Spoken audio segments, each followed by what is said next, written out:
Dante dance of the deadly hands.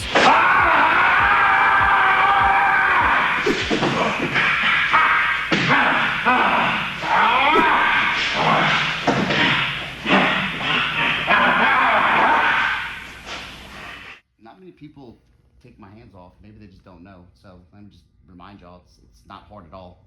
So I'm like this. Go ahead and put your hands up in there. Like all right, it sucks, right? Okay. That's it. That's all you gotta do. Every single time.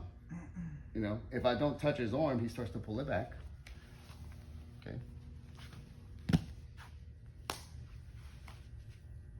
That's it.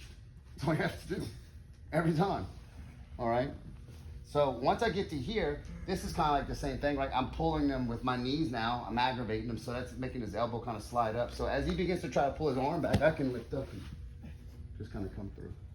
All right. So anytime you just got a 2-on-1, you can play that direction. This is always a viable option as long as they're not postured.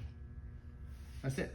All right. So if they play a low aggressive inside closed guard game, like me, I'm a sucker for this position if you pull my arm across. All right.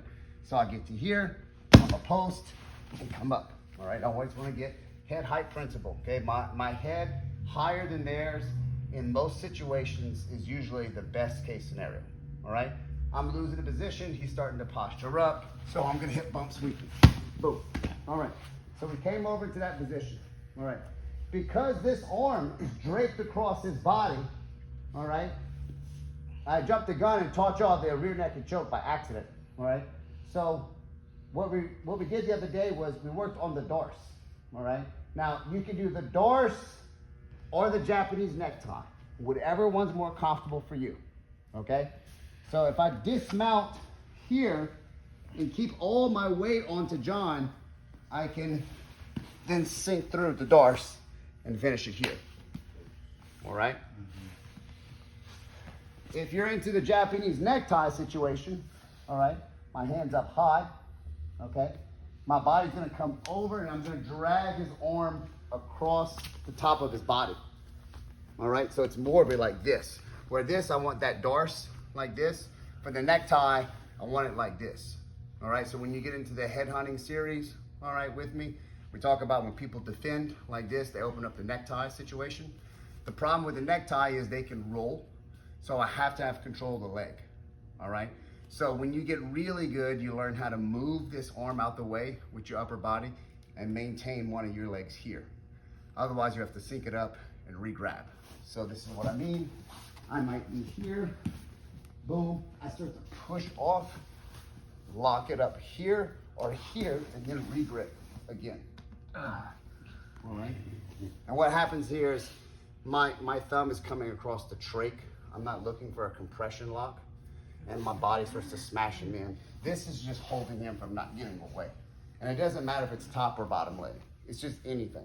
It doesn't matter. That's why, like, when you're in the half guard and we're like this situation, I can't get the dorsal, I pull my arm through and I can stay in that position and start to finish. All right? So it's the same concept. If we hit the hip bump sweep and we're here, and I sink my hands through for that choke, and like I'm having an issue, I can start dragging his leg now and come up. All right? So we worked the dorsal the other day, not the rear naked choke, so fuck that up, sorry. But we can apply the Japanese necktie, okay? So I'm trying to come in and get my mounted guillotine. It's difficult. They're big guys. Can't get my hand all the way through. I don't know. It's just not working. I don't remember. Whatever. They're starting to turn on their side. I can start to dismount and start sinking through for the dorsal. Or I pull my hand up as I sit through and pull up. And this leg is still connected to them. All right? So you got those two options right there. Okay?